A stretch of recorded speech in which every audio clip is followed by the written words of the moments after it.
ओम श्री गुरुवे नमः। परम पूज्य गुरुदेव ने अपने जीवन काल में लगभग 3000 से अधिक पुस्तकें लिखी हैं। उन्हीं में से एक पुस्तक है हारिए न हिम्मत। यह एक बहुत ही छोटी पुस्तक है, तो आइए इस पुस्तक का आरंभ करते हैं। दूसरे के चित्र देखने से पहले अपने चित्रों को टटोलो। किसी और की बुराई करने से पहले यह देख लो कि हम में तो कोई बुराई नहीं। यदि हो तो पहले उसे दूर करो। दूसरे की निंदा करने में जितना समय देते हो उतना समय अपने आत्मोत्कर्ष में लगाओ। तब स्वयं उससे सहमत होगे कि परनिंदा से बढ़ने वाले द्वेष को त्याग कर परमानंद प्राप्ति की ओर बढ़ रहे हो। संसार को जीतने की इच्छा करने वाले मनुष्यों, पहले अपने को जीतने की चेष्टा करो। यदि तुम ऐसा कर सके तो एक दिन तुम्हारा विश्व विजेता बनने का स्वप्न पूरा होकर रहेगा। तुम अपने जितेंद्रिय रूप से संसार के सभी प्राणियों को अपने संकेत पर चला सकोगे।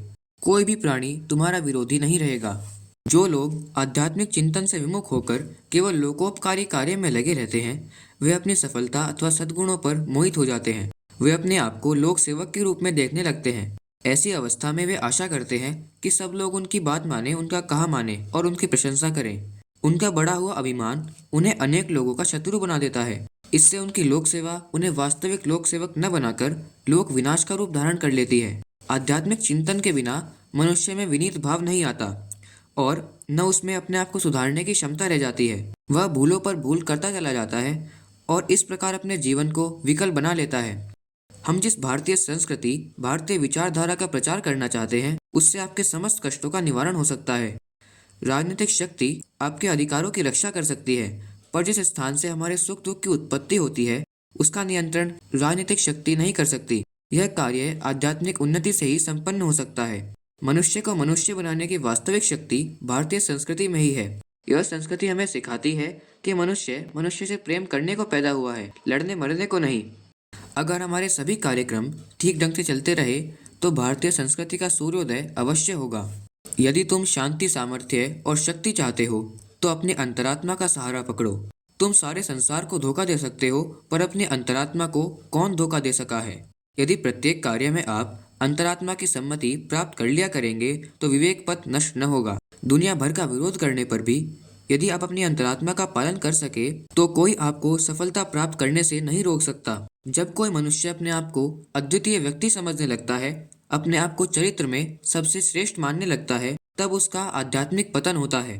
मन में सबके लिए सद्भावनाएं रखना, संयम पूर्ण सच्चरित्रता के साथ समय व्यतीत करना, दूसरों की भलाई बन सके उसके लिए प्रयत्नशील रहना, वाणी को केवल सत् प्रयोजनों के लिए ही बोलना, न्यायपूर्ण कमाई पर ही गुजारा करना, भगवान का स्मरण करते रहना, अपने कर्तव्य पर आरूढ़ रहना और अनुकूल प्रतिकूल परिस्थितियों में विचलित न होना, यही नियम है जिनका पालन करने से जीवन यज्ञमय बन जाता है।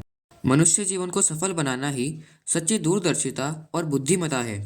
जब तक हमें अहंकार की भावना रहेगी, तब तक त्याग की भावना का उदय होना कठिन है। उठो, जागो, रुको मत, जब तक कि लक्ष्य प्राप्त न हो जाए। कोई दूसरा हमारे प्रति बुराई करे या निंदा करे, उद्वेगजनक बात कहे तो उसको सहज करने से और उत्तर न देने से बैर आगे नहीं बढ़ता। अपने ही मन में कह लेना चाहिए, इसका सबसे अच्छा उत्तर है मौन। जो अपने कर्तव्य कार्य में जुटा रहता है और दूसरों के अवगुणों की खोज में नहीं रहता, उसे आंतरिक प्रसन्नता रहती है। जीवन में उतार चढ़ाव आते ही रहते हैं, हंसते रहो, मुस्कुराते रहो। ऐसा मुख किस काम का जो हंसे नहीं, मुस्कुराए नहीं। जो व्यक्ति अपनी मानसिक शक्ति स्थिर रखना चाहते हैं, उनको दूसरों की आलोचनाओं से चिढ़ना नहीं चाहिए। तुम्हें यह सीखना होगा कि इस संसार में कुछ कठिनाइयां हैं। वे पूर्व कर्मों के फलस्वरूप तुम्हें अजय प्रतीत होती हैं। जहाँ कहीं भी कार्य में घबराहट, थकावट और निराशाएं हैं, वहाँ अत्यंत प्रबल शक्ति भी है। अपना कार्य कर चुकने पर एक और खड़े हो। कर्म के फल को समय की धारा में प्रभावित हो जाने दो। अपनी शक्ति भर कार्य करो और तब अपना आत्मसमर्पण करो।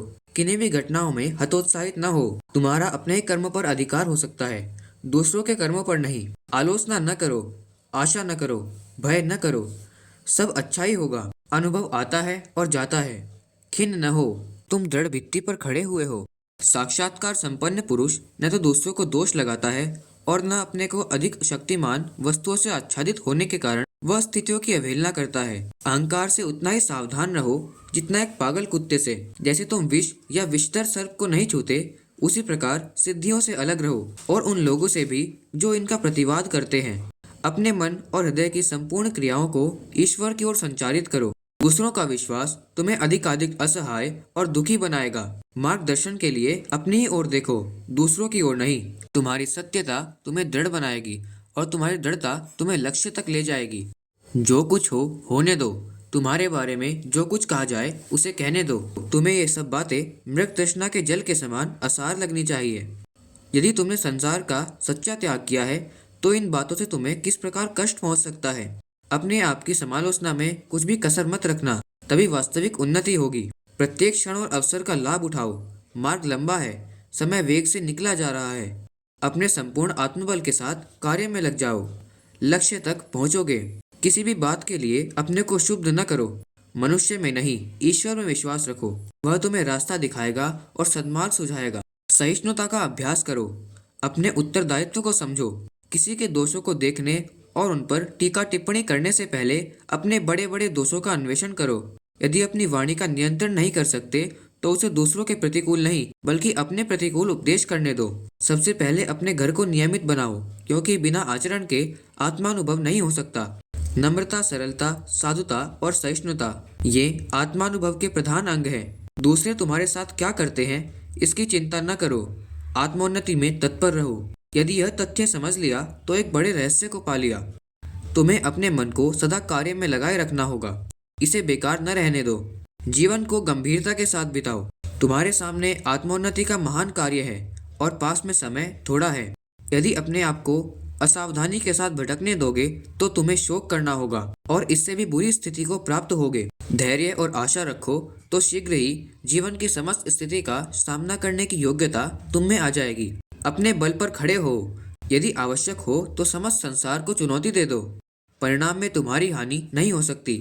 तुम केवल सबसे महान से संतुष्ट रहो। दूसरे भौतिक धन की खोज करते हैं और तुम अंतःकरण के धन को ढूंढो। इसका अगला भाग आपको अगली वीडियो में सुनने के लिए मिल जाएगा। धन्यवाद। ओम शांति।